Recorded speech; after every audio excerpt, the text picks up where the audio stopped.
यहाँ पर हम बात करते हैं पटाखा सिग्नल की। पटाखा सिग्नल कहाँ पर लगाए जाते हैं? पटाखा सिग्नल कहाँ पर उनका किस तरीके से उपयोग किया जाता है? तो पटाखा सिग्नल इन्हें कुहासा सिग्नल भी कहते हैं। कौन सा सिग्नल कहते हैं इनको? कुहासा सिग्नल भी इनको कहा जाता है। ये वे उपकरण हैं जो रेल की पटरियों पर लगाए जाते हैं। जब इंजन या कोई अन्य वाहन उन पर से गुजरता है तो ये जोर के धमाके के साथ में फटकर के लोको पायलट का ध्यान आकर्षित करते हैं। पटाखों का प्रयोग करने के लिए उसे पटरी पर इस प्रकार रखा जाता है कि उसका लेवल या छाप ऊपर की ओर होना चाहिए। जो भी उसका लेवल या छाप है वो ऊपर की ओर होना चाहिए या ऊपर की ओर रहे, और उसकी पत्तियां हैं रेल की पटरी के शीर्ष भाग में लपेटकर उसे जमा दिया जाता है। मिश्रित गेज पर पटाखे उस पटरी पर जो दोनों गेजों में प्रयोग होती है या प्रत्येक गेज की एक एक पटरी पर लगाए जाते हैं। तो हम बात करें मिश्रित गेज की, यानी मिश्रित गेज है इस तरीके से, यहाँ से लाइन कट रही है, दो कट रही हैं इस तरीके से, तो पटाखे यहाँ पर लगाए जाएंगे। या फिर मिश्रित गेज पर पटाखे उस पटरी पर दोनों ओर के गेजों में प्रयोग होता है, जैसे इस तरीके से आगे जा रहा है, कट रही है यहाँ पर, तो दोनों ओर के गेजों में प्रयोग होता है। तो मिश्रित गेज पर पटाखे उस पटरी पर दोनों गेजों में प्रयोग होती है या फिर प्रत्येक गेज में एक एक पटरी पर लगाया जाता है। इस पटरी पर लगा दिया, इस पटरी पर लगा दिया, तो एक एक पटरी पर लगा जाता है। पटाखा सिग्नल छोटी डिब्बी जैसा होता है और इसका रंग कैसा होता है? लाल होता है इसका रंग। तो पटाखा सिग्नल है इस तरीके से लाल होता है, छोटी डिब्बी जैसा होता है। पटाखों का निर्माण का महीना और वर्ष लिखा रहता है। पटाखों में अगर बात करें, पटाखों में किस महीने में उसका निर्माण किया गया है और किस वर्ष में उसका निर्माण किया गया वो लिखा रहता है। पटाखों की सेल्फ लाइफ है वो 5 वर्ष होती है, 5 वर्ष तक इनकी सेल्फ लाइफ होती है। तथापि इस अवधि को अधिकतम 3 वर्ष तक बढ़ाया जा सकता है। 5 + 3, 3 वर्ष तक जांच करने के बाद में इस अवधि को बढ़ाया जा सकता है। बशर्ते कि 5 वर्ष पूर्ण होने के बाद पटाखे कार्य सक्षम हो, यानी पटाखे सही हों, तो उसके लिए इसकी कार्य क्षमता को या फिर इसकी कार्य तिथि को 3 वर्ष और बढ़ाया जा सकता है।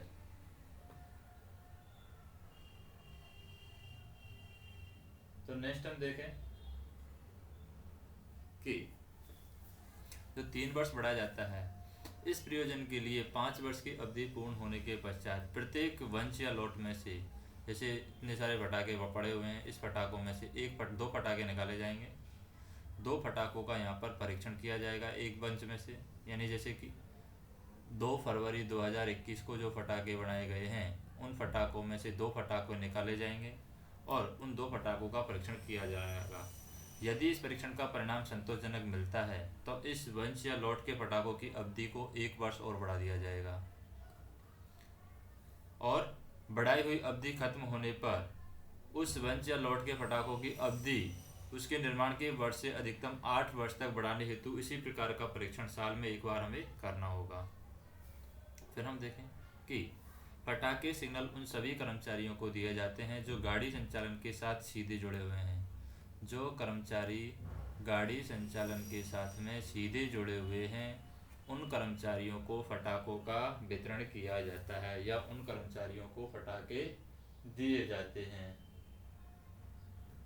नेक्स्ट हम बात करें, जैसे कि स्टेशन मास्टर है उसको पटाखे दिए जाएंगे, लोको पायलट है उसको पटाखे दिए जाएंगे, गार्ड है उसको पटाखे दिए जाएंगे, मोटर मैन है उसको पटाखे दिए जाएंगे, पेट्रोल मैन है उसको पटाखे दिए जाएंगे, गेट मैन है उसको पटाखे दिए जाते हैं। इस तरह के कर्मचारियों को पटाखे दिए जाते हैं। इन सभी कर्मचारियों को 10 पटाखों की एक डिब्बी, यानी एक डिब्बी दी जाती है जिसमें 10 पटाखे होते हैं, यानी 10 पटाखों का एक डिब्बा निजी भंडार के रूप में इन सभी कर्मचारियों को दिया जाता है। अब बात करते हैं पटाखों का संग्रह, यानी किस तरीके से इनका संग्रह किया जाता है। पटाखों को सावधानी पूर्वक संभाल कर रखना चाहिए, क्योंकि यदि उसे असावधानी पूर्वक या गलत तरीके से रखे जाते हैं तो विस्फोट हो सकता है। तो हमें इनको सावधानी पूर्वक संभाल रखना चाहिए।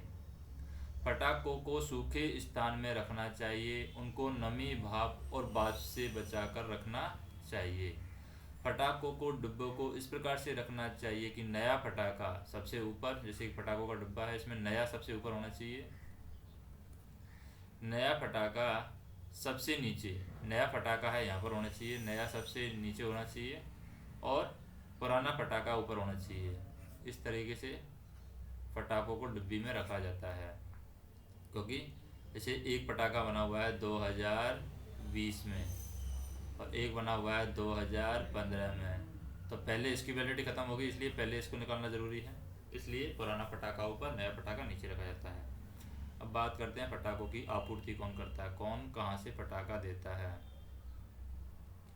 आपूर्ति, तो आपूर्ति में पहली बात करें हम कि स्टेशन मास्टर अपने अधीन काम करने वाले गार्ड और गेटमैन को पटाखों की आपूर्ति करेंगे। किसको आपूर्ति करेंगे? गार्ड व गेटमैन को।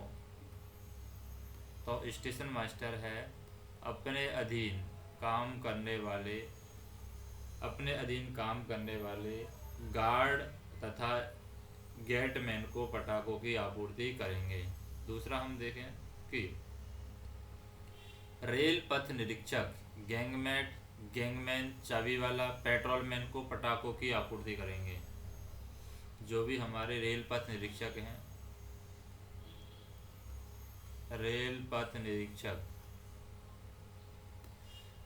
निरीक्षक है वो किसको देंगे? गेटमैन को। गेटमैन गैंगमैन को देंगे, चाबी वाले को देंगे, पेट्रोलमैन को पटाखों की आपूर्ति करेंगे। तीसरा होता है लोको फोरमैन। जो लोको फोरमैन है वो लोको पायलट को पटाखों की आपूर्ति करेंगे।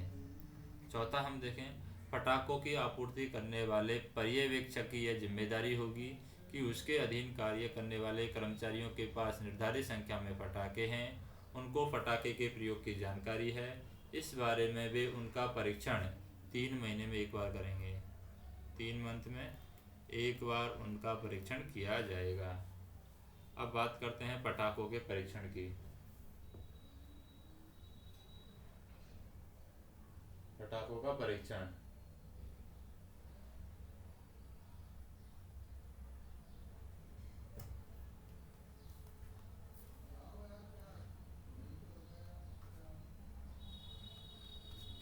पटाखों के परीक्षण की बात करें, जिन स्टेशनों, डिपो या road side station, running staff या पीवे या अन्य स्टाफ को देने के लिए पटाखे सिग्नलों का स्टॉक रखा जाता है। यानी हम कह सकते हैं जिन स्टेशनों में या डिपो में या रोड साइड स्टेशन पर या रनिंग स्टाफ या पीवे या अन्य स्टाफ को देने के लिए पटाखों सिग्नलों का स्टॉक रखा जाता है, वहाँ के प्रभारी की जिम्मेदारी होगी कि वे प्रत्येक बैच के स्टॉक में से एक पटाखे का परीक्षण अवश्य करें। यह परीक्षण जो किया जाता है ये 12 मंथ में एक बार करना चाहिए और परीक्षण का उचित रिकॉर्ड भी रखा जाना चाहिए। जहां स्टॉक मंडल के स्टोर क्लर्क के द्वारा रखा जाता है, स्टॉक मंडल के स्टोर क्लर्क के द्वारा पटाखों का परीक्षण रखा जाता है, वहां संबंधित शाखा के मंडल अधिकारी परीक्षण के लिए किसी वरिष्ठ पर्यवेक्षक को नामित कर सकते हैं। पटाखों का परीक्षण 8 से 11 किलोमीटर की रफ्तार से चलने वाली खाली माल डिब्बे के नीचे किया जा सकता है। जो मालगाड़ी का डिब्बा खाली 8 से 11 किलोमीटर पर हावर की स्पीड से चल रहा है, उस खाली माल डिब्बे के नीचे पटाखों का परीक्षण किया जा सकता है। तो हम कह सकते हैं कि पटाखों का परीक्षण 8 से 11 किलोमीटर पर घंटे की रफ्तार से चलने वाली खाली माल डिब्बों के नीचे इनका परीक्षण किया जा सकता है। अब विभिन्न परिस्थितियों में पटाखों का प्रयोग हम देखते हैं। तो पहले एक पटाखे का प्रयोग कहाँ किया जाता है? एक पटाखा हम उपयोग करते हैं आपातकाल में बचाव करने के लिए। एक पटाखा उपयोग किया जाता है कहाँ पर? इमरजेंसी में, आपातकाल में बचाव करने के लिए। जब नियम अनुसार पटाखे लगा करके बचाव करना संभव न हो तो पटाखा अवरोध से जितनी दूरी पर लगाना संभव हो सके वहां लगा करके आपातकालीन बचाव किया जा सकता है। दूसरा, 1 के 2 होते हैं, 1 के 2, तो इसका मतलब एक पटाखे का उपयोग 2 जगह किया जाता है। तो दूसरा पटाखा क्या है? पटाखा सिग्नल का परीक्षण करते समय एक पटाखा पटरी पर रख करके उसके ऊपर एक खाली माल डिब्बा 8 से 11 किलोमीटर की दूरी से गुजरा जाता है। तो एक तो इमरजेंसी के समय, एक परीक्षण के समय एक पटाखे का प्रयोग किया जाता है। यानी पटाखा सिग्नल का परीक्षण करते समय एक पटाखे का प्रयोग किया जाता है, एक पटाखा पटरी पर रखा जाता है और उसके ऊपर से एक खाली माल डिब्बा 8 से 11 किलोमीटर प्रति घंटे की रफ्तार से चलाया जाता है। अब बात करते हैं दो पटाखों का प्रयोग। तो एक के दो, दो के तीन, तो दो पटाखों का प्रयोग है, तीन चीज़ों के लिए करेंगे। अब वो तीन चीज़ कौन कौन सी हैं दो पटाखों का प्रयोग यहाँ पर किया जाएगा? पहला है धुंध और कोहरे के मौसम में। किसमें? धुंध व कोहरे के मौसम में। धुंध और कोहरे के मौसम में लोको पायलट को यह सूचित करने के लिए कि वह स्टेशन के सिग्नलों के समीप पहुंच रहा है, प्रथम रोक सिग्नल से 270 मीटर की दूरी पर लगे कुहासा खंबे के पास 10 मीटर से अंतर पर दो पटाखे लगाए जाते हैं। तो धुंध और कोहरे में कुहासा जो खंबा होता है उसके पास 10-10 मीटर के अंतर पर दो पटाखे लगाए जाते हैं। और ये कुहासा संकेतक कहाँ लगा होता है? ये कुहासा संकेतक 270 मीटर की दूरी पर लगा होता है प्रथम रोक सिग्नल से। फर्स्ट स्टॉप सिग्नल से पहले कुहासा संकेतक 270 मीटर की दूरी पर लगा होता है और उस कुहासा संकेतक के पास में 10-10 मीटर पर दो पटाखे लगाए जाते हैं। तो हम कह सकते हैं कि धुंध और कोहरे के मौसम में लोको पायलट को यह सूचित करने के लिए कि वह स्टेशन के सिग्नलों के समीप पहुंच रहा है, प्रथम रोक सिग्नल से 270 मीटर की दूरी पर लगे कुहासा खंबे के पास 10 मीटर से अंतर पर दो पटाखे लगाए जाते हैं। दूसरा हम देखें, दूसरा क्या है? सामग्री गाड़ी का बचाव करते समय अवरोध से 600 मीटर की दूरी पर एक बैनर फ्लैग लगाया जाता है। सामग्री गाड़ी, तो धुंध कोहरा हो गया सामग्री गाड़ी, यानी हम कह सकते हैं सामग्री गाड़ी का बचाव करते समय अवरोध से 600 मीटर की दूरी पर एक बैनर फ्लैग लगाया जाता है। क्या लगाते हैं? Banner flag.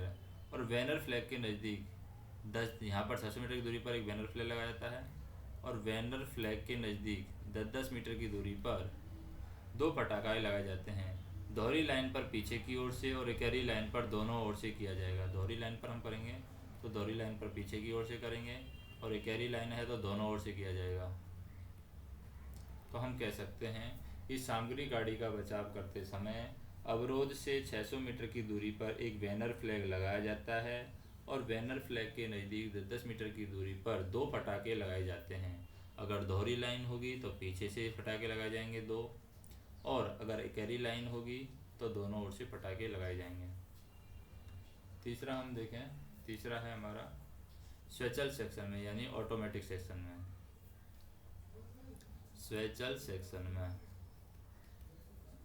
स्वैचल सेक्शन, स्वैचल सेक्शन यानी ऑटोमेटिक सेक्शन में किसी स्टेशन से बिना रुके जाने वाली गाड़ी को रोकने के लिए गाड़ी आने की दिशा में स्टेशन प्लेटफॉर्म के सिरे से 180 मीटर की दूरी पर, स्टेशन प्लेटफॉर्म के सिरे से 180 मीटर की दूरी पर 10-10 मीटर पर दो पटाखे लगाए जाते हैं। तो 10-10 मीटर के अंतर पर दो पटाखे रखे जाते हैं तथा प्लेटफॉर्म से खतरा हाथ सिग्नल दिखाया जाता है। और साथ ही प्लेटफॉर्म से क्या दिखाया जाता है? खतरा हाथ सिग्नल दिखाया जाता है। तो हम कह सकते हैं कि स्वैचल या ऑटोमेटिक सेक्शन में किसी स्टेशन से बिना रुके जाने वाली गाड़ी को रोकने के लिए गाड़ी आने की दिशा में स्टेशन प्लेटफॉर्म के सिरे से 180 मीटर की दूरी पर 10-10 मीटर के अंतर पर दो पटाखे रखे जाते हैं तथा प्लेटफॉर्म से खतरा हाथ सिग्नल भी दिखाया जाता है। अब बात करते हैं, से 2 के 3 हो गए, फिर 3 के 4। तो 3 पटाखों का प्रयोग 4 जगह होता है। 3 पटाखों का प्रयोग कितनी जगह होता है? 4 जगह होता है। तो पहली हम देखते हैं कौन सी जगह है। संपूर्ण संचार व्यवस्था भंग होने पर, ACF के दौरान संपूर्ण संचार व्यवस्था के भंग होने पर गाड़ियों का संचालन करते समय यदि गाड़ी ब्लॉक सेक्शन में रुक जाती है, यानी संपूर्ण संचार व्यवस्था भंग हो गई है, संपूर्ण संचार व्यवस्था भंग होने पर गाड़ियों का संचालन करते समय यदि गाड़ी ब्लॉक सेक्शन में रुक जाती है तो यहाँ पर 250 मीटर की दूरी पर 3 पटाखे लगा करके यहाँ पर बचाव किया जाता है। दूसरा हम देखें, ऑटोमेटिक ब्लॉक सेक्शन में गाड़ी का पीछे की ओर से बचाव करते समय अवरोध से ऑटोमेटिक ब्लॉक सेक्शन में अवरोध से 90-10 मीटर की दूरी पर 3 पटाखे लगा करके गाड़ी का बचाव किया जाता है। यानी ऑटोमेटिक ब्लॉक सेक्शन में गाड़ी का पीछे की ओर से बचाव करने के लिए अवरोध से 90-90-10 मीटर की दूरी पर 3 पटाखे लगा करके बचाव किया जाता है। तीसरा हम देखें गाड़ी विखंडन के समय। गाड़ी विखंडन के समय गाड़ी विखंडन के समय जब स्टेशन मास्टर या गेटमैन यह देखते हैं कि पिछला हिस्सा आने में समय है तो पटरी पर 10-10 मीटर के अंतर पर 10-10-10 मीटर के अंतर पर 3 पटाखे लगाए जाते हैं। तो 3 पटाखे गाड़ी विखंडन के समय लगाते हैं। जब स्टेशन मास्टर या गेटमैन यह देखता है कि पिछला हिस्सा आने में समय है तो पटरी पर 10 मीटर की दूरी पर 3 पटाखे लगाए जाएंगे, जिससे गार्ड को पता चल जाएगा कि गाड़ी का विखंडन हो गया है। और चौथा है इंजीनियरिंग कार्य या लॉरी का बचाव करने के लिए। इंजीनियरिंग कोई कार्य हो रहा है या लॉरी का बचाव करने के लिए यहाँ पर 3 पटाखे उपयोग किए जाते हैं। अब बात करते हैं 4 पटाखों की। 4 पटाखों का एक ही जगह प्रयोग किया जाता है। गाड़ी का सामान्य बचाव करने के लिए बड़ी लाइन पर अवरोध से 600, 600, 10, 10 गाड़ी का सामान्य बचाव करना हो तो सामान्य बचाव के लिए 600, 600, 10, 10 मीटर की दूरी पर 4 पटाखे लगाए जाते हैं।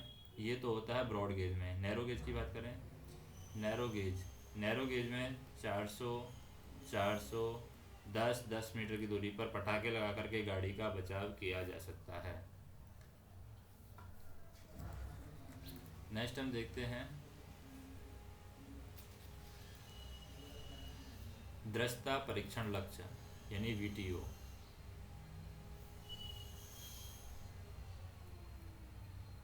दृश्यता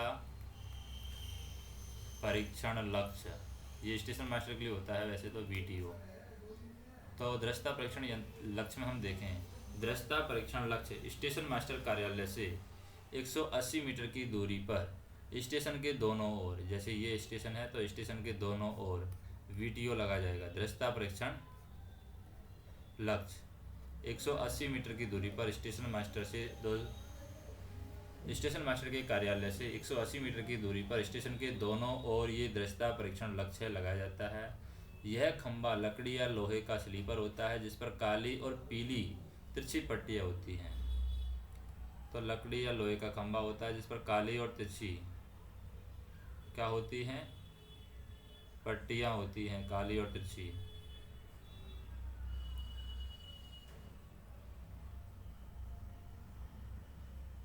तो हम कह सकते हैं इस तरीके से होगा कि यह खंभा लकड़ी या लोहे का स्लीपर होता है जिस पर काली और पीली तिरछी पट्टियाँ होती हैं। इसे रात के समय क्या किया जाता है, ये काली पट्टी को प्रकाशित किया जाएगा रात के समय। और जब कुहासा आंधी तूफान मौसम के कारण स्टेशन मास्टर को दृश्यता परीक्षण लक्ष्य दिखाई न दे, आंधी तूफान के कारण या फिर धुंध के कारण स्टेशन मास्टर को यह दिखाई न दे तो स्टेशन मास्टर समझेगा कि उसके स्टेशन पर दृश्यता खराब हो गई है। तो दृश्यता परीक्षण लक्ष्य के रूप में सिग्नल की लाइट, वेक लाइट और हत्था निर्धारित किया जा सकता है। उसका उल्लेख स्टेशन मास्टर के SWR में किया जाएगा। यानी जब दृश्यता साफ नहीं रहेगी तो दिन के समय भी रात के सिग्नलों का यहाँ पर प्रयोग किया जाएगा। तो दृश्यता परीक्षण लक्ष्य के रूप में सिग्नल की लाइट क्या करेंगे हम, जांच के रूप में सिग्नल की लाइट, वेक लाइट, हत्था निर्धारित किया जा सकता है। नेक्स्ट हम देखते हैं कुहासा संकेतक, 4 सिग्नल पोस्ट।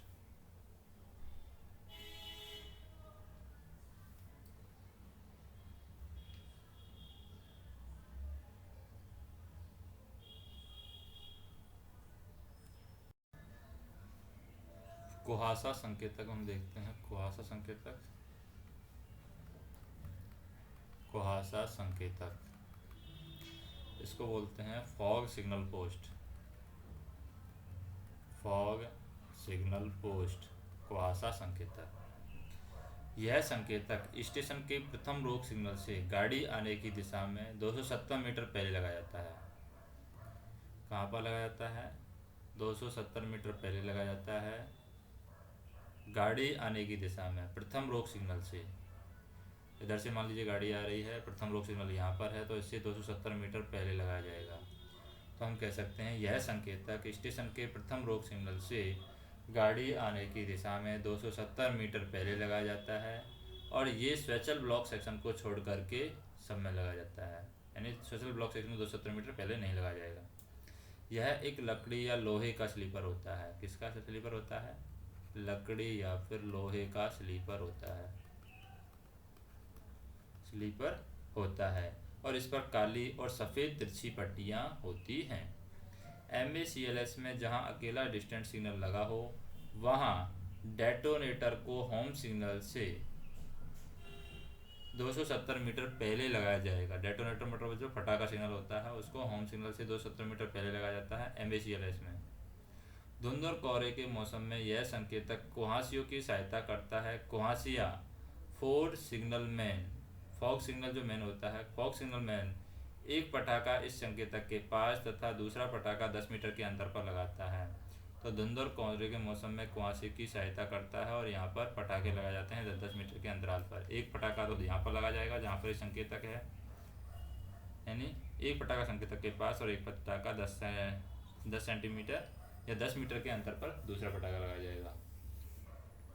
धुंध और कोहरे के मौसम में जब इस संकेतक के पास 10 मीटर के अंतर पर दो पटाखे इंजन के द्वारा फूटते हैं तो इससे लोको पायलट का ध्यान आकर्षित होता है और वह सिग्नल के प्रति सतर्क हो जाता है।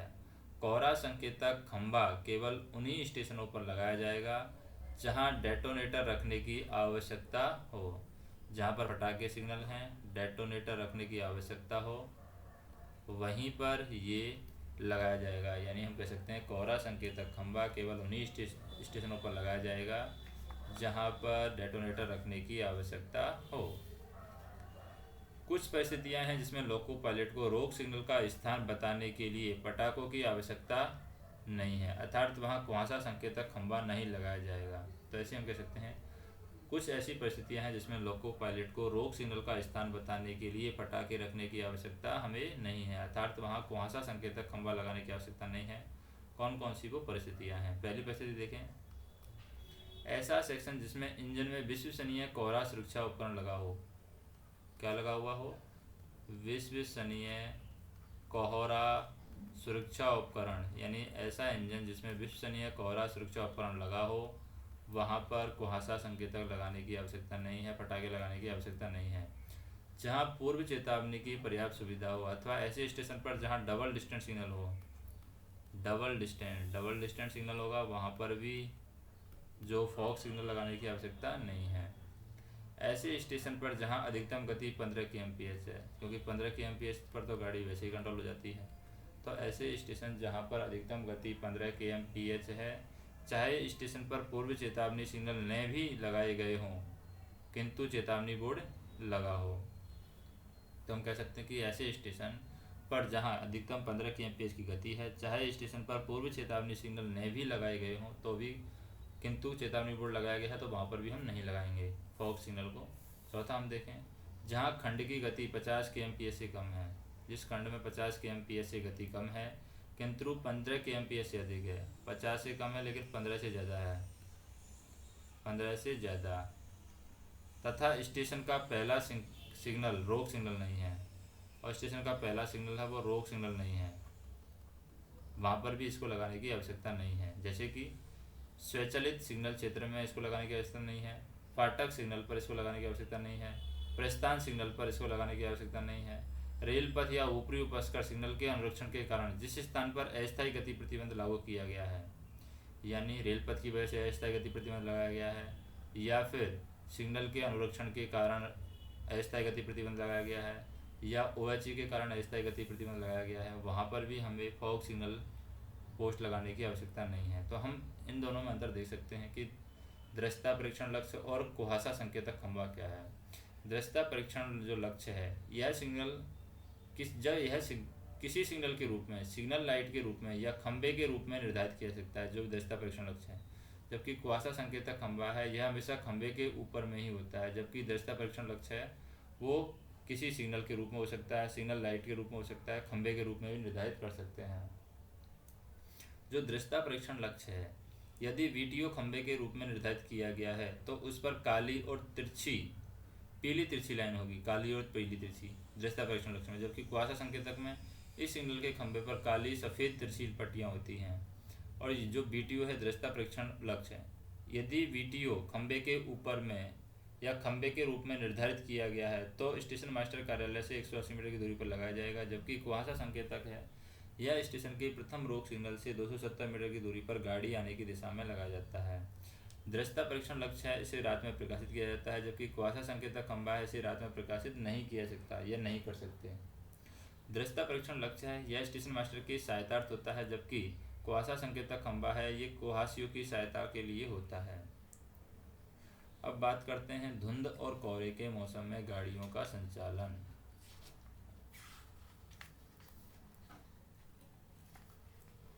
धुंध और कोहरे के मौसम में गाड़ियों का संचालन।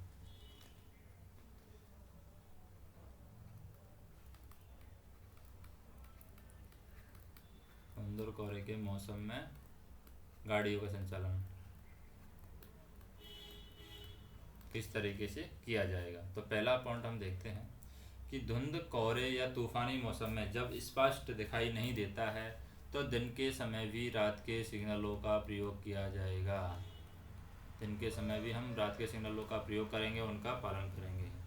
धुंध और कोहरे के मौसम में स्थावर सिग्नल की बत्तियां अवश्य जलनी चाहिए।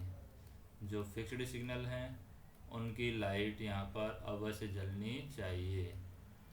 और घने कोहरे के मौसम में गाड़ियों को कुछ इस तरीके से नियंत्रित किया जाता है। अगर घना कोहरा है तो गाड़ियों को कैसे नियंत्रित करेंगे। पहला काम है कि लोको पायलट को ब्रेक पावर, लोड एवं दृश्यता आदि के आधार पर गाड़ी को उस गति से चलाना चाहिए जिस पर वह नियंत्रण रख सके। तो लोको पायलट अपने विवेक के अनुसार गाड़ी को उस गति से चलाएगा जिस पर वह नियंत्रण रख सके। तो लोको पायलट को ब्रेक पावर को ध्यान रखना चाहिए कि ब्रेक पावर कैसी है उस समय गाड़ी की, लोड कैसा कितना है, उसका दृश्यता कितनी है। दूसरा हमें क्या करना है, पूर्ण ब्लॉक पद्धति में लोको पायलट उस गति से गाड़ी चलाएगा जिस पर वह नियंत्रण कर सकता है, ताकि कोई बाधा होने पर वह कम दूरी पर गाड़ी को रोकने के लिए तैयार रह सके। ऐसी गति है पूर्ण ब्लॉक पद्धति में वो 60 kmph से अधिक नहीं होनी चाहिए। और स्वचालित सिग्नल क्षेत्र में लोको पायलट उस गति से अधिक गति पर गाड़ी नहीं चलाएगा। जैसे कि हरा सिग्नल है तो स्वचालित ऑटोमेटिक में 60 kmph, अगर दो पीला है, डबल येलो है तो 30 kmph, और अगर एक पीला है तो सिग्नल प्रतिबंधित गति से उस प्रतिबंधित गति से चलेगा जिससे कि वह अगले रोक सिग्नल पर गाड़ी को रोकने के लिए तैयार रहे। नेक्स्ट हम देखते हैं चौथा पॉइंट क्या है, यदि लोकोमोटिव में फॉग सेफ डिवाइस कार्यरत स्थिति में हो। यदि लोकोमोटिव में फॉग सेफ डिवाइस कार्यरत स्थिति में हो, क्या हो, फॉग सेफ डिवाइस। यदि लोकोमोटिव में फॉग सेफ डिवाइस कार्यरत स्थिति में हो तो धुंध और कोहरे के मौसम में गाड़ी की अधिकतम गति 75 kmph तक बढ़ाई जा सकती है। लोको पायलट को आगे के फाटक को बंद रखने के लिए तथा सड़क उपयोगकर्ताओं को संपर्क पर गाड़ी पहुंचने की सूचना देने के लिए बार बार सीटी बजा करके सचेत करेगा। यानी हम कह सकते हैं जब भी लोको पायलट संपर्क फाटक के पास पहुंचेगा तो लोको पायलट आगे के फाटक को बंद रखने के लिए कहेगा, किस तरीके से, बार बार सीटी बजा करके, तथा सड़क उपयोगकर्ताओं को संपर्क पर गाड़ी पहुंचने की सूचना देने के लिए बार बार सीटी बजा करके सचेत करेगा। चौथा हम देखें यहाँ पर धुंध और कोहरे के मौसम में पटाखे लगाने की आवश्यकता। धुंध व कोहरे के मौसम में पटाखे, तो हम बात करें कि जहां पटाखा लगाना आवश्यक हो वहां प्रथम रोक सिग्नल से, फर्स्ट स्टॉप सिग्नल से 270 मीटर की दूरी पर दो पटाखे लगाए जाएंगे। पहला पटाखा 270 मीटर की दूरी पर फर्स्ट स्टॉप सिग्नल के पास, तथा दूसरा पटाखा है 10 मीटर की दूरी पर। एक यहाँ पर लगाया 10 मीटर की दूरी पर, दूसरा पटाखा उससे 10 मीटर की दूरी पर लगाया जाएगा। तो हम कह सकते हैं कि जो पटाखा 270 मीटर की दूरी पर लगाया जाता है उससे 10 मीटर की दूरी पर दूसरा पटाखा लगाया जाता है। दूसरी कंडीशन हम देखें कि ए श्रेणी के स्टेशन पर जहाँ चेतावनी सिग्नल लगाया, वार्निंग सिग्नल लगाया हुआ है, वहाँ होम सिग्नल से 270 मीटर की दूरी पर पटाखे लगाए जाएंगे। जहाँ पर वार्निंग सिग्नल लगा है, चेतावनी सिग्नल लगा है, ए श्रेणी ए क्लास के स्टेशन पर जहाँ पर वार्निंग सिग्नल लगा है, चेतावनी सिग्नल लगा है, वहाँ होम सिग्नल से 270 मीटर की दूरी पर पटाखे लगाए जाएंगे। और अगर बी क्लास स्टेशन की बात करें हम, वी क्लास स्टेशन पर टॉग में आउटर सिग्नल से 270 मीटर की दूरी पर पटाखे लगाए जाएंगे। बहुसंकेतीय सिग्नलिंग व्यवस्था में जहां अकेला डिस्टेंट लगा है वहां पर होम सिग्नल से 270 मीटर की दूरी पर पटाखे लगाए जाएंगे। कोहरा संकेतक खंभा केवल उन्हीं स्टेशनों पर लगाया जाएगा जहां पटाखे लगाने की आवश्यकता है। जहाँ पर हमें पटाखा लगाने की आवश्यकता है वहीं पर कोहरा संकेतक खंभा लगाया जाएगा। धुंध और कोहरे के समय लोको पायलट और गार्ड के कर्तव्य। धुंध और कोहरे के समय हम बात करें लोको पायलट व गार्ड के कर्तव्य क्या है। लोको पायलट को ब्रेक पावर, लोड और दृढ़ता आदि के आधार पर गाड़ी को उस गति से चलाया जाना चाहिए जिस पर वह नियंत्रण रख सके। लोको पायलट को आगे के फाटक को बंद रखने के लिए और सड़क उपयोगकर्ताओं को संपर्क पर गाड़ी पहुंचने की सूचना के लिए बार बार सीटी बजाएगा। इंजन की फ्लैशर लाइट, हेडलाइट और मार्कर लाइट की उचित फोकसिंग सुनिश्चित करेगा कि इंजन की हेडलाइट है, मार्कर लाइट है, इंजन की हेडलाइट, मार्कर लाइट और फ्लैशर लाइट, इनको वो सुनिश्चित करेगा, इनकी लाइट की उचित फोकसिंग सुनिश्चित करेगा। आगे आने वाली गाड़ी को फ्लैशर लाइट दिखाई देते ही उचित कार्यवाही, आगे आने वाली गाड़ी का अगर फ्लैशर लाइट दिखाई देता है तो आगे आने वाली गाड़ी का फ्लैशर लाइट दिखाई देते ही उचित कार्यवाही एवं जब आवश्यक हो अपने इंजन की फ्लैशर लाइट का उपयोग करना चाहिए। संपार, फाटक, घुमाव, कटाव, सुरंग, इंजीनियरिंग कार्यस्थल पर पहुंचते समय बार बार सीटी बजानी चाहिए। जब आवश्यकता हो गाड़ी का बचाव आवश्यक रूप से करना चाहिए तथा सभी सतर्कता आदेशों का कड़ाई से पालन करना चाहिए। फिर तूफान और तेज हवा में गाड़ियों के संचालन में सावधानियाँ। तूफान व तेज हवा में गाड़ियों के संचालन जब करते हैं तो क्या क्या सावधानियाँ हमें रखनी होती हैं। तो हम देखें कि जब मौसम विभाग के द्वारा तूफान, चक्रवात या तेज हवा के लिए चेतावनी संदेश प्राप्त होता है या तेज हवा होने का कोई कारण या कोई कारण जिससे यात्रियों की सुरक्षा और गाड़ी इत्यादि की सुरक्षा खतरे में हो, स्टेशन मास्टर गार्ड और लोको पायलट से संपर्क करेगा। संपर्क करके गाड़ी को स्टेशन पर खड़ी करेगा और किसी भी गाड़ी को अपने स्टेशन की ओर आने के लिए लाइन क्लियर नहीं देगा जब तक कि तूफान कम न हो जाए या वह समझता हो कि स्थिति गाड़ी संचालन के लिए सुरक्षित है। यदि गाड़ी यात्रा के दौरान चक्रवात, तूफान या तेज हवा में फंस जाती है जो कि लोको पायलट की दृष्टि से गाड़ी की सुरक्षा का खतरा पैदा कर सकता है तो वह अपनी गाड़ी की गति को नियंत्रित करेगा और वह उसे प्रथम सुरक्षित स्थान पर रोकेगा और इस बात का ध्यान रखते हुए कि गाड़ी गोलाई या ऊंची कटान या पुल पर या उसके करीब खड़ी न हो। लोको पायलट अपनी गाड़ी सावधानी पूर्वक बिना किसी झटके के साथ खड़ी करेगा। वह अपनी गाड़ी दोबारा चलाने से पहले गार्ड से संबंध स्थापित करेगा और जबकि चक्रवात, तूफान या तेज हवा कम हो गई है गाड़ी चलाने के लिए सुरक्षित हो। गार्ड, लोको पायलट और सहायक लोको पायलट गाड़ी में यात्रा करते समय रेल कर्मचारियों के सहयोग से यह देखने की कोशिश करेंगे कि सवारी डिब्बों के दरवाजे, खिड़कियां यात्रियों के द्वारा खोल दिए गए हैं और हवा का स्वतंत्र प्रवाह सवारी डिब्बों में हो रहा है। फिर बात करते हैं वायु गति मापी, एनोमीटर। वायु गति मापी होता है एनीमोमीटर।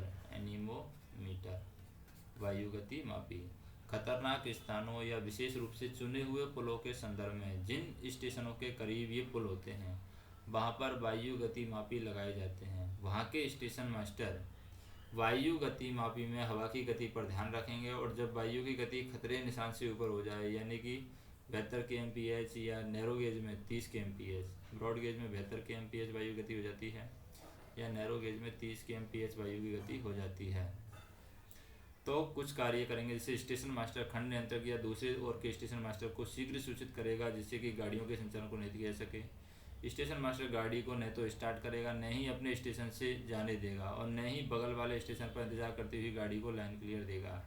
वह पुनः गाड़ियों के सामान्य संचालन शुरू करने से पूर्व खंड नियंत्रक और बाजू वाले स्टेशन मास्टर से संबंध स्थापित करेगा और तब जब वह हवा की गति खतरे के निशान से नीचे आ जाए, 72 kmph से 30 kmph से कम हो जाए, तो वो चालू यहाँ पर कर देगा।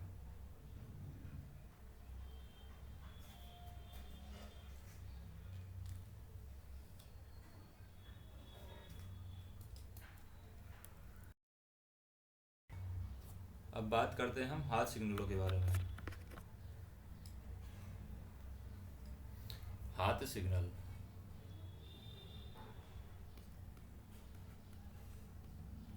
तो हाथ सिग्नल गाड़ी संचालन के दौरान स्थायी सिग्नलों के अलावा हाथ सिग्नलों की आवश्यकता पड़ती है। इसके अंतर्गत दिन में हाथ सिग्नल के रूप में लाल एवं हरी झंडियों का उपयोग किया जाता है। यदि ये उपलब्ध न हो तो हाथ के द्वारा भी संकेत दिए जा सकते हैं। हरी झंडी को बाएं हाथ में, तो हरी झंडी को हम क्या है, हरी झंडी को हम दाएं हाथ में और रखेंगे, बाएं हाथ में गलत है, दाएं हाथ में। और लाल झंडी को बाएं हाथ में, लाल को बाएं हाथ में पकड़ना चाहिए। लाल झंडी को इस प्रकार से समेट कर रखना चाहिए कि आवश्यकता पड़ने पर लाल झंडी तुरंत दिखाई जा सके।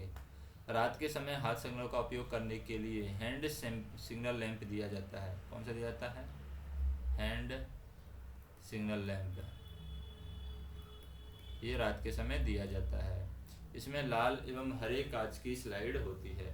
गाड़ी संचालन से संबंधित हाथ सिग्नल हम देखें, जैसे कि रुक जाओ का हाथ सिग्नल। किसका हाथ सिग्नल है? रुक जाओ। तो रुक जाओ का हाथ सिग्नल हम देखें। स्टॉप सिग्नल, जब गाड़ी को रोकने के लिए संकेत देना हो तो दाहिने हाथ में लाल झंडी को शरीर के सामने सीधा पकड़ा जाएगा। तो यहाँ पर जब रोकना तो दाहिने हाथ में, तो दाहिने हाथ की जगह बाएं हाथ रखें, बाएं हाथ में लाल झंडी को शरीर के सामने, तो लाल झंडी को शरीर के सामने सीधा पकड़ा जाएगा और रात के समय लाल बत्ती को सामने की ओर रखा जाएगा। तो रात के समय की बात करें तो ये रात के समय लाल बत्ती है, ये दिन में झंडी है और रात में लाल बत्ती है। तो हम कह सकते हैं कि दिन के समय यदि लाल झंडी नहीं है तो दोनों हाथों को सीधा सिर के ऊपर उठा करके हथेलियों को सामने की ओर रख करके रात के समय लाल बत्ती न होने पर सफ़ेद बत्ती को घुटनों के बजाय घुटनों के पास दाहिने बाएं तेजी से हिला करके संकेत दिया जाता है। यानी कि घुटनों के पास दाहिने बाएं हिला करके सफ़ेद बत्ती को, अगर लाल बत्ती हमारे पास नहीं है या काम नहीं कर रही है तो सफ़ेद बत्ती को भी घुटनों के पास में दाहिने बाएं तेजी से हिला करके संकेत दिया जा सकता है। अब बात करें आगे बढ़ो। आगे बढ़ो, आगे बढ़ो में क्या है? इसके लिए दिन में हरी झंडी को बाएं हाथ में शरीर के सामने सीधी रख करके और रात के समय हरी बत्ती को दिखा करके, यदि दिन में हरी झंडी उपलब्ध न हो तो सीधे हाथ को कंधे के ऊंचाई तक ला करके हथेली के सामने रख करके ये संकेत दिया जाता है। कंधे को ऊपर ला करके हथेली के सामने रख करके संकेत दिया जाता है। फिर सतर्कता पूर्वक आगे बढ़ो,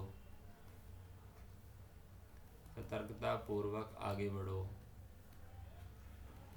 तो सतर्कता पूर्वक आगे बढ़ने में हम देखते हैं कि यह संकेत देने के लिए दिन में हरी झंडी को और रात में हरी बत्ती को शरीर के सामने धीरे धीरे ऊपर व नीचे हिलाया जाता है। सतर्कता संकेत के लिए धीरे धीरे ऊपर नीचे हिलाया जाता है हरी बत्ती के लिए। तो हम कह सकते हैं यह संकेत देने के लिए दिन में हरी झंडी को, रात में हरी बत्ती को शरीर के सामने ऊपर नीचे हिलाया जाता है। यदि दिन के समय हरी झंडी उपलब्ध ना हो तो हाथ को ऊपर नीचे हिला करके भी संकेत दिया जा सकता है। यदि गति को और भी कम करना हो तो सिग्नल अधिकाधिक कम गति से दिखाया जाएगा और यदि गाड़ी रोकनी है तो रोक सिग्नल दिखाया जाएगा। फिर बात करते हैं शंटिंग कार्य से संबंधित संकेत, जैसे पास बुलाने के लिए। शंटिंग कार्य से संबंधित संकेत में आता है पास बुलाना हो तो कौन सा संकेत दिया जाएगा पास बुलाने के लिए? जब शंटिंग करवाने वाला व्यक्ति लोको पायलट को शंटिंग के दौरान अपने पास बुलाने का संकेत देता है तो वह दिन में हरी झंडी और या हाथ का प्रयोग करेगा और रात में हरी बत्ती को अपने शरीर के सामने बाएं से दाएं हिलाएगा। तो जब भी यहाँ पर जो शंटिंग करवाने वाला व्यक्ति है लोको पायलट को शंटिंग के दौरान अपने पास बुलाने के लिए संकेत देना चाहता है, वह दिन में हरी बत्ती तथा हाथ को और रात में हरी बत्ती को, दिन में हरी झंडी या हाथ को, रात में हरी बत्ती को अपने शरीर के सामने बाएं से दाएं हिलाएगा। फिर दूर भेजने के लिए बात करते हैं। दूर भेजने के लिए, तो दूर भेजने के लिए हम देखें, जब सेंटिंग के दौरान लोको पायलट को दूर जाने का संकेत देना हो तो दिन में हरी झंडी और रात में हरी बत्ती को द्वारा सीधे हाथ से ऊपर नीचे करके दूर भेजना है, और लेफ्ट से राइट पास बुलाना, ऊपर नीचे करना, दूर भेजना। फिर कपलिंग जोड़ते समय, कपलिंग जोड़ते समय हम देखें, जब सेंटिंग के दौरान दो डिब्बों या इंजन या डिब्बों के कपलिंग जोड़े जाते हैं तो उस समय कपलिंग का इशारा किया जाता है या दिया जाता है, जो कि दिन में लाल और हरी झंडी और दोनों हाथों के सिरों के ऊपर उठा करके उन्हें वहीं पर हिला करके यह संकेत दिया जाता है। रात के समय हरी बत्ती को ऊपर उठा करके कलाई की मदद से बाएं से दाएं धीरे धीरे हिलाकर किया जाता है। फिर बात करते हैं हाथ सिग्नल की जानकारी और उन्हें पास रखना। जैसे जानकारी की बात करें, हाथ सिग्नल की जानकारी व उन्हें पास रखना। तो गाड़ी संचालन से संबंधित प्रत्येक रेल सेवक को हाथ सिग्नल की सही से जानकारी होनी चाहिए। उनके पास ड्यूटी के समय आवश्यक हाथ सिग्नल होने चाहिए। ये हाथ सिग्नल अच्छी हालत में होने चाहिए। प्रत्येक रेल सेवक यह देखेगा कि उसके अधीन सब कर्मचारियों के पास पर्याप्त मात्रा में हाथ सिग्नल उपलब्ध हैं, तो उन्हें उनके प्रयोग की जानकारी है। हाथ सिग्नलों के आदान प्रदान की बात करते हैं। किसकी बात करते हैं? आदान प्रदान। तो हाथ सिग्नलों का आदान प्रदान लोको पायलट और गार्ड के बीच में, या गार्ड और लोको पायलट या स्टेशन मास्टर के बीच में होता है। गार्ड और लोको पायलट के बीच में हाथ सिग्नलों का आदान प्रदान कुछ परिस्थितियों में होता है। जब गाड़ी किसी स्टेशन पर रुकने के पश्चात रवाना हो तब हाथ सिग्नलों का आदान प्रदान करना चाहिए। जब गाड़ी स्टेशन के बीच में रुकने के पश्चात रवाना हो, और जब गाड़ी किसी स्टेशन से बिना रुके गुजरे तब भी यहाँ पर गार्ड और लोको पायलट के बीच में हाथ सिग्नलों का आदान प्रदान किया जाएगा। हाथ सिग्नल के आदान प्रदान के नियम क्या हैं? तो नियम हम देखते हैं। नियम क्या है? पहला नियम है, सिग्नल का आदान प्रदान करने के लिए लोको पायलट अपनी जगह सहायक लोको पायलट को तैनात कर सकता है। जब गाड़ी स्टेशन पर रुकने के पश्चात रवाना हो या स्टेशन से बिना रुके गुजरे तो सामान्यतः हाथ सिग्नलों का आदान प्रदान प्लेटफॉर्म की ओर से किया जाएगा, सिवाय उस स्थिति में जब रेल पथ में घुमाव के कारण सिग्नल उस ओर से दिखाई ना दे। जब गाड़ी स्टेशन सीमा से बाहर रुककर रवाना हो, कब? जब गाड़ी स्टेशन सीमा से बाहर रुककर रवाना हो तो सिग्नलों का आदान प्रदान बाईं ओर से करना चाहिए, और जब लाइन का दाहिनी ओर घुमाव हो तो ऐसे मामलों में सिग्नलों का आदान प्रदान दाहिनी ओर किया जाता है। लोको पायलट और गार्ड को हाथ सिग्नलों का आदान प्रदान तब तक करना चाहिए जब तक कि इंजन अग्रिम प्रस्थान सिग्नल पर पार ना कर जाए। अग्रिम प्रस्थान सिग्नल पार न कर जाए। यदि अग्रिम प्रस्थान सिग्नल नहीं है तो अंतिम कांटों तक, फिर क्या है? अंतिम कांटों तक हाथ सिग्नलों का आदान प्रदान किया जाएगा। यदि लोको पायलट और गार्ड का हाथ सिग्नल दिखाई ना दे तो वह दो छोटी छोटी सीटी बजाएगा। तो हम कह सकते हैं कि लोको पायलट और गार्ड के हाथ सिग्नलों का आदान प्रदान तब तक करना चाहिए कि जब तक इंजन अग्रिम प्रस्थान सिग्नल पार नहीं कर जाए। यदि अग्रिम प्रस्थान सिग्नल नहीं है तो अंतिम कांटों तक हाथ सिग्नलों का आदान प्रदान किया जाएगा, और यदि लोको पायलट को गार्ड का हाथ सिग्नल दिखाई ना दे तो वह छोटी सीटी बजाएगा, और फिर भी गार्ड हाथ सिग्नल नहीं दिखाता है तो गाड़ी खड़ी करके ज्ञात करेगा। जिन गाड़ियों में SLR के वातानुकूल गार्ड कंपार्टमेंट जिसमें सील विंडो पैन लगे हुए हैं, स्टेशन से थ्रू जाते समय गार्ड को LP के साथ हाथ सिग्नलों के आदान प्रदान में छूट दी गई है। लोको पायलट के साथ सिग्नलों का आदान प्रदान करते समय गाड़ी रवाना होने से पूर्व गार्ड हाथ सिग्नल अपने सिरे के ऊपर क्षैतिज रूप से हिलाएगा और गाड़ी रवाना हो जाने के पश्चात उसे बाहर निकाल करके पकड़ रखेगा। जब गाड़ी स्टेशन पर रुकने के पश्चात रवाना हो रही है या फिर स्टेशन से बिना रुके जाए तो सामान्यतः हाथ सिग्नलों का आदान प्रदान प्लेटफॉर्म की ओर से किया जाएगा, लेकिन यदि घुमाव के कारण ऐसा संभव नहीं है तो हाथ सिग्नलों का आदान प्रदान दूसरी ओर से किया जाएगा या दूसरी तरीके से किया जाएगा। जब गाड़ी स्टेशन सेक्शन के बाहर रुककर रवाना होती है तो सिग्नलों का आदान प्रदान गाड़ी के बाईं ओर से किया जाएगा। यदि घुमाव दाहिनी ओर हो तो सिग्नलों का आदान प्रदान दाहिनी ओर से किया जाएगा। स्टेशन से रवाना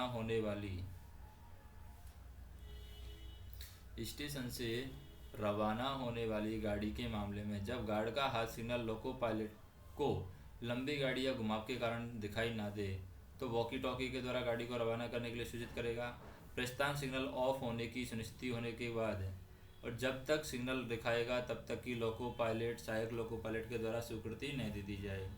स्टेशन से रवाना होने वाली गाड़ी के मामले में जब गार्ड का हाथ सिग्नल लोको पायलट को दिखाई न दे और ना ही उपलब्ध साधनों के द्वारा संदेश दिया जा सके तो स्टेशन मास्टर गार्ड के सिग्नलों को लोको पायलट के लिए दोहराने की व्यवस्था करेगा। स्टेशन से रुककर रवाना होने वाली और थ्रू जाने वाली गाड़ी के गार्ड के द्वारा स्टेशन से जाते समय पीछे मुड़ करके यह सुनिश्चित करना चाहिए कि कोई स्टेशन कर्मचारी उन्हें खतरा हाथ सिग्नल तो नहीं दिखा रहा है। जब गाड़ी पूर्ण ब्लॉक सेक्शन में एसीपी या किसी अन्य कारणवश रुक जाए तो लोको पायलट अपनी गाड़ी को तब तक रवाना नहीं करेगा जब तक कि गार्ड उसे रवाना करने के लिए हाथ सिग्नल नहीं दिखाए। यदि लोको पायलट को गार्ड का हाथ सिग्नल घुमाव या अन्य किसी कारण से दिखाई नहीं देता है तो लोको पायलट सहायक लोको पायलट को गार्ड के साथ या गार्ड का हाथ सिग्नल देखने के लिए पीछे भेज सकता है। सहायक लोको पायलट उस स्थान पर पैदल जाएगा जहां से उसे गार्ड का सिग्नल दिखाई दे। इसके बाद वह अपने स्थान पर आकर के लोको पायलट को गार्ड के हाथ सिग्नलों की जानकारी देगा, जिसके आधार पर लोको पायलट अपनी गाड़ी रवाना करेगा। लेकिन वह गार्ड के द्वारा या गार्ड के साथ हाथ सिग्नलों का आदान प्रदान करने का प्रयास तब तक करता रहेगा जब तक कि उसे हाथ सिग्नलों का आदान प्रदान नहीं कर सके। स्टेशन सेक्शन में रुकी हुई गाड़ी के एलपी और एएलपी गार्ड और वकल वाली लाइन से गुजरने वाली उसी दिशा या विपरीत दिशा की गाड़ी का निरीक्षण करेंगे। ऑल राइट सिग्नल का आदान प्रदान करेंगे। डबल लाइन पर विरुद्ध दिशा में चलने वाली गाड़ी के मामले में दोनों गाड़ियों के क्रू आपस में हाथ सिग्नलों का आदान प्रदान करेंगे। यदि गाड़ी में कोई असामान्य स्थिति का पता चलता है तो चेतावनी देने आवश्यक कदम उठाएंगे, जैसे कि बार बार सीटी बजाना, खतरा हाथ सिग्नल प्रदर्शित करना तथा वॉकी टॉकी पर सूचित करना। ये जो नियम हैं ईएमयू, एमईएमयू, डीएमयू पर लागू नहीं होंगे, परंतु मोटरमैन, एलपी, एएलपी गार्ड सतर्क रहेंगे और खतरा हाथ सिग्नल दिखाए जाने पर गाड़ी खड़ी करने के लिए तत्काल कदम उठाएंगे। फिर हम देखें गार्ड, लोको पायलट और स्टेशन कर्मचारियों के बीच सिग्नलों का आदान प्रदान। गार्ड, लोको पायलट और स्टेशन कर्मचारी। जब कोई गाड़ी स्टेशन से बिना रुके जा रही हो तो स्टेशन मास्टर गार्ड और लोको पायलट के साथ हाथ सिग्नलों का आदान प्रदान ऐसे स्थान से करेगा जहां से लोको पायलट व गार्ड स्पष्ट रूप से दिखाई दे। दूसरा, केबिन कर्मचारी भी गार्ड और लोको पायलट के साथ हरा हाथ सिग्नल का आदान प्रदान करेंगे, चाहे गाड़ी बिना रुके जा रही हो या स्टेशन पर रुककर जा रही हो या जाने वाली हो। यदि गाड़ी में कुछ खतरा दिखाई देता है तो तुरंत खतरा हाथ सिग्नल दिखाने के लिए वो तैयार रहेंगे। तीसरा, जब गाड़ी स्टेशन से बिना रुके जा रही हो तो स्टेशन मास्टर एक पॉइंट्समैन को लाइन के दूसरी ओर के हाथ सिग्नलों के आदान प्रदान के लिए नियुक्त करेगा। चौथा, हम देखें कि स्टेशन के ऐसे केबिन को जिन्हें सामान्यतः गाड़ी के लोको पायलट या गार्ड के साथ हाथ सिग्नलों का आदान प्रदान से छूट दी गई है, वे केबिन कर्मचारी भी गाड़ियों पर नज़र रखेंगे। उन्हें कोई खतरनाक स्थिति दिखाई देगी तो तुरंत खतरा हाथ सिग्नल दिखाएंगे। पांचवा पॉइंट है हमारे पास में कि रात में हाथ सिग्नल का आदान प्रदान करते समय केबिन कर्मचारी को हरी बत्ती आने वाली गाड़ी की ओर नहीं दिखानी चाहिए, जिससे कि गाड़ी क्रू के मन में रोक सिग्नल का भ्रम पैदा न हो। हरी बत्ती रेल पथ के सामने की ओर दिखाई जाए ताकि सिग्नल तभी दिखाई दे जब केबिन से गुजरे। यानी कि रात में हाथ सिग्नल का आदान प्रदान करते समय केबिन कर्मचारी को हरी बत्ती आने वाली गाड़ी की ओर से नहीं दिखानी चाहिए, जिससे गाड़ी क्रू के मन में रोक सिग्नल का भ्रम पैदा न हो। हरी बत्ती रेल पथ के सामने की ओर से दिखाई जाए ताकि सिग्नल तभी दिखाई दे जब केबिन से गुजरे। यदि स्टेशन से थ्रू जाने वाली गाड़ी में कुछ खतरनाक या असुरक्षित स्थिति दिखाई दे तो लोको पायलट और गार्ड का ध्यान आकर्षित करने के लिए स्टेशन कर्मी खतरा हाथ सिग्नल दिखाएंगे और गाड़ी रोकने का पूरा प्रयास करेंगे। इसकी सूचना कंट्रोलर को भी देगा। यदि गाड़ी के इंजन से किसी भी कर्मचारी के द्वारा स्टेशन कर्मचारी के साथ हाथ सिग्नलों का आदान प्रदान न किया जाए तो स्टेशन मास्टर संबंधित गाड़ी कर्मी दल के साथ वॉकी टॉकी पर तुरंत कारण का पता लगाएगा, उसके अनुसार सेक्शन कंट्रोलर को सूचित करेगा यदि संपर्क नहीं हो पाता है तो अगले स्टेशन के स्टेशन मास्टर और स्टेशन कंट्रोलर की गाड़ी रोकने और कारण पता लगाने के लिए सूचित करेगा। अगले स्टेशन मास्टर को गाड़ी को रोकेगा, कारण का पता लगाएगा एवं उसके अनुसार सेक्शन कंट्रोलर को सूचित करेगा। स्टेशन पर बिना रुके जाने वाली गाड़ी के लोको पायलट और गार्ड के साथ में स्टेशन कर्मचारियों के द्वारा हाथ सिग्नलों के आदान प्रदान नहीं किया जाता है तो वे वॉकी टॉकी पर स्टेशन मास्टर से संपर्क करेंगे, कारणों का पता लगाएंगे। यदि संपर्क नहीं हो पाता है तो वे साइन ऑफ के समय लॉबी में स्थित रजिस्टर CMS में इस संदर्भ में प्रविष्टि करेंगे, उनका रिकॉर्ड अपने मेमो बुक में लिखेंगे। जिन गाड़ियों में SLR के वातानुकूलित गार्ड कंपार्टमेंट जिसमें सील विंडो पैन लगे हुए हैं, गार्ड स्टेशन से थ्रू जाते समय फ्लैकरिंग बॉडी लैंप को स्विच ऑन करेगा जो ऑल राइट सिग्नल के आदान प्रदान के उद्देश्य की पूर्ति करेगा, और जैसे ही एडवांस स्टार्टर सिग्नल अंतिम टेलिंग पॉइंट को पास करेगा वह टेल लैंप स्विच ऑफ करेगा। गार्ड सतर्क रहेगा और कोई भी खतरा हाथ सिग्नल देखने के बाद तुरंत कार्यवाही करेगा। यदि इनबिल्ट फ्लैकरिंग टेल लैंप उपलब्ध नहीं है या ख़राब है तो वॉकी टॉकी पर संपर्क करेंगे। यदि संपर्क नहीं हो पाता है तो अगले स्टेशन के स्टेशन मास्टर और सेक्शन कंट्रोलर को गाड़ी रोकने और कारण पता लगाने के लिए सूचित किया जाएगा।